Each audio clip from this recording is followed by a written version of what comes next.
Welcome back. Look, the research is clear. What we do works. There isn't any doubt about that. In 1950s, when Hans Eysenck said psychotherapy wasn't any more beneficial than a placebo, he was wrong. The data is overwhelming. The data is also very clear. No particular model or technique will help you improve your outcomes. What's more, our field continues to struggle with dropout. We spend a lot of time and effort getting people into therapy, and then they don't continue in therapy until they've achieved a change in their well-being or functioning.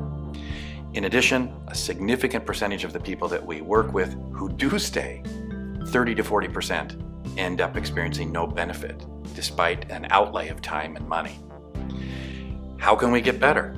Well, the bad news is that much of what our field has pursued really doesn't have a return on investment. What is that? Clinical training, continuing education credits, supervision, etc. Is it any wonder, really, why outcomes, when we look as far back as 1976, the first meta-analytic study that was done by Smith and Glass, and compare the outcomes of psychotherapy from that study to current meta-analytic studies, we find no improvement in the overall effect size of psychological treatment. Don't get discouraged. Despite the fact that our outcomes have remained stagnant for decades, there is a way to improve them. We've been talking about that under the guise of feedback-informed care. It's a way of working that improves outcomes, retention, and also can help you become a more effective therapist. What we do know is client engagement is the key to success. We also know that the alliance among all the variables that contribute to outcome is key. Tracking progress and the alliance via standardized tool like the ORS and SRS can give therapists vital clues about those people that they're not connecting with and not helping in real time so that they can do something to improve the chances of helping that particular clients. But whether or not feedback works for you, it turns out, depends on your attitude. We know from the research that therapists who value feedback and opt to receive it by using standardized tools like the ORS and SRS have better outcomes. Nevertheless, and here's the frightening part, of the vast number of people who hear about feedback-informed treatment, very few go on to implement it successfully in their work. For example, in one study, despite being presented with the research about the benefits of routinely seeking feedback via formal measures, only 60% of therapists in an agency opted to administer the measures on a routine basis. So, where does the objection come from?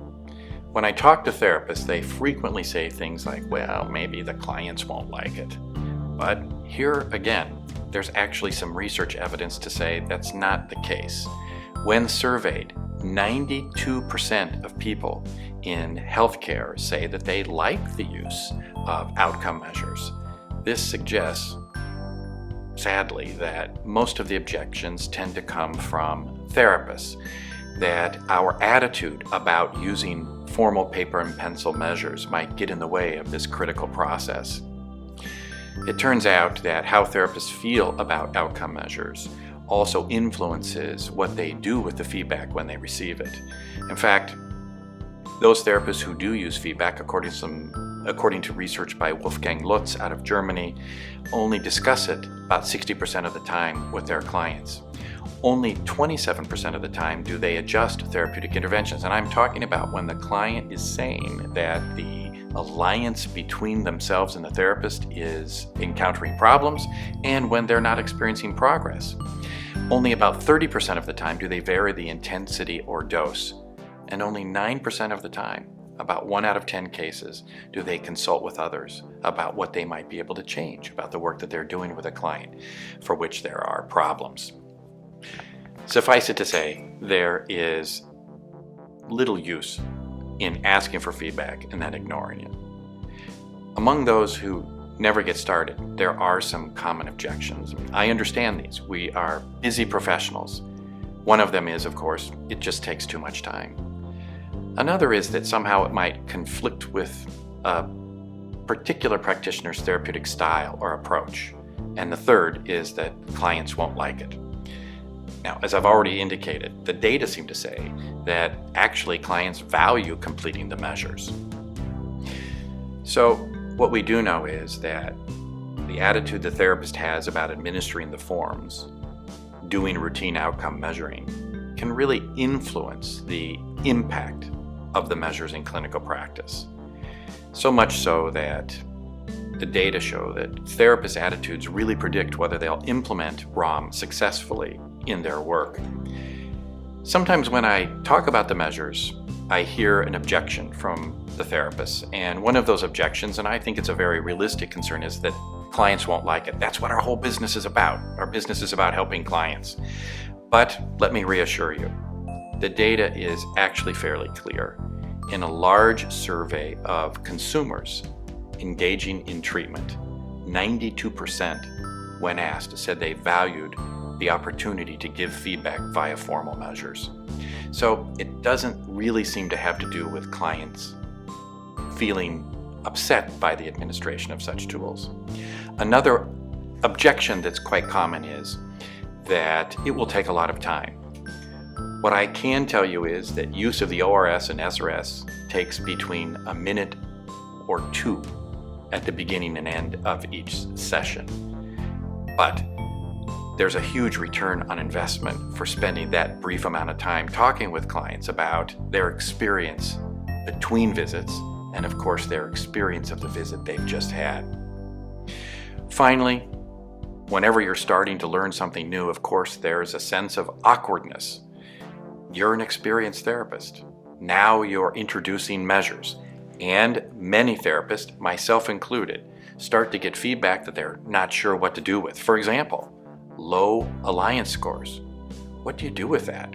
There may even be questions about whether that might not threaten your job security if your boss finds out that some of your clients found the session not very rewarding or actually didn't care for the way that you were working.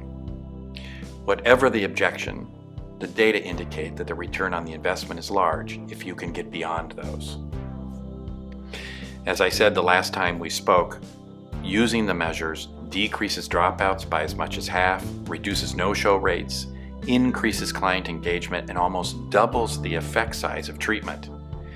Also, because you're finding out where to direct clinical services, and especially directing them towards those clients you're not helping, it reduces the length of stay and hospitalizations amongst the clients that are in the severe range of functioning. So the benefits, at least as far as the research is concerned, are well established. So let me tell you about a brand new study that just came out from a psychologist and colleague, Heidi Bratland, out of Norway. Their particular team, working in Trondheim, Norway, were implementing feedback-informed treatment. Of course, they'd seen all the research and they were motivated to give it a try. But their particular study found something curious. Let me give you the good news first. The good news was that when therapists used ROM, their clients were 2.5 times more likely to experience improvement. That's pretty impressive. Here is the rub. To get that degree of improvement, it took nearly 3 to 4 years.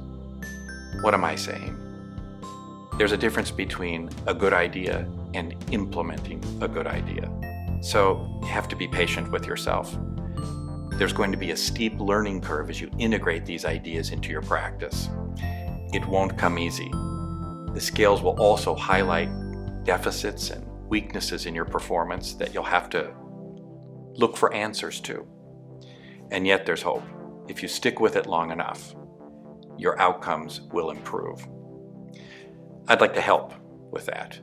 And so at the conclusion of this video, I'm offering the second manual in the Feedback-Informed Treatment and Training Manual series. There are 6 total. Manual number 2 lays out in detail how to use the measures in your clinical practice. Not only how to introduce them, but how to integrate them into your work. Not only integrate them into your work, but use them to inform your clinical practice so you get better results. All you have to do at the end of this video is simply click on the link, and the manual will be yours for free.